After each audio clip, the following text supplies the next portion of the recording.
Moi je suis là depuis 9 mois. Je pense qu'on a fait beaucoup de travail avec Christian, on a redressé les finances, c'est reconnu par tous au niveau national.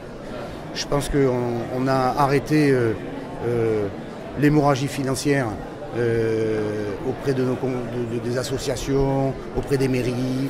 On redonne un sens et maintenant on se fixe un cap. Donc change de modification et il faut bien comprendre à quoi sert la région et je vais bien leur expliquer dans l'année qui va venir.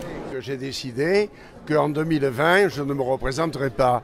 Pourquoi? Parce que l'âge est là, parce que j'ai fait 4 mandats à la mairie de Marseille et qu'il y a à l'intérieur du conseil municipal des hommes et des femmes qui sont susceptibles d'occuper le poste que j'occupe aujourd'hui. J'ai présenté des vœux de bonheur, d'audace et puis d'unité.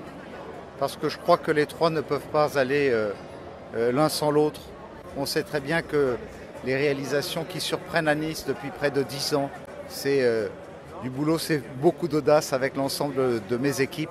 Il y a une volonté partagée de devenir ce hub entre l'Europe et l'Afrique, le hub entre l'Europe, la Méditerranée et l'Afrique, et que maintenant il nous faut créer une marque qui reflète de cette ambition, c'est l'étape d'après, une marque collective, et que ce sujet, je souhaite qu'il soit porté à l'ordre du jour des prochains comités de gouvernance économique métropolitains pour qu'on commence à y travailler et qu'on aboutisse sur quelque chose de concerté et de collectif.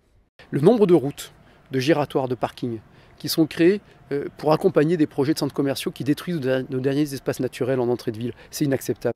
On banalise les paysages, on fait des aspirateurs à voiture, on imperméabilise les sols, on détruit nos commerces. Les centres commerciaux, certes, ont toute leur place dans le paysage, il faut en créer d'autres aussi, mais c'est l'excès, la folie, notamment dans le département, puisque 500 000 m² de surface commerciale supplémentaires sont annoncés. Parallèlement, on nous dit qu'il ne faut pas urbaniser pour ne pas imperméabiliser les sols. Enfin, il y a une hypocrisie totale là derrière. Et ce sont près de 800 000 camions qui passent, qui sont en train d'abîmer nos infrastructures et qui ne cotisent pas. Je parle bien du transit. Hein. Et le transit, c'est fait pour ceux qui transitent, notamment les camions. Et donc, il est normal qu'ils participent à nos installations. Et je crois que c'est une bonne méthode pour contribuer à... Soit ils passent par ailleurs, soit ils payent parce qu'ils abîment. Les prédécesseurs de M. Macron avaient dit qu'on referait la gare Saint-Charles. Mais il y a la continuité de l'État. Il faut refaire la gare Saint-Charles. Si on n'a pas au fond de soi cette volonté d'avancer, rien n'est possible.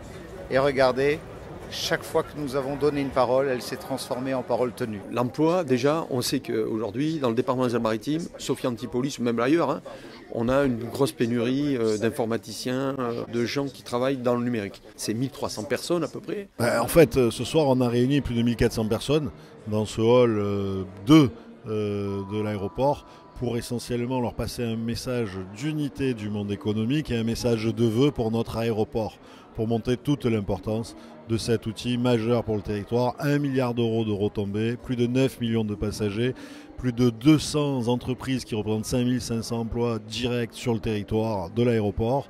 Et chaque million supplémentaire de passagers, c'est 5000 emplois directs et indirects.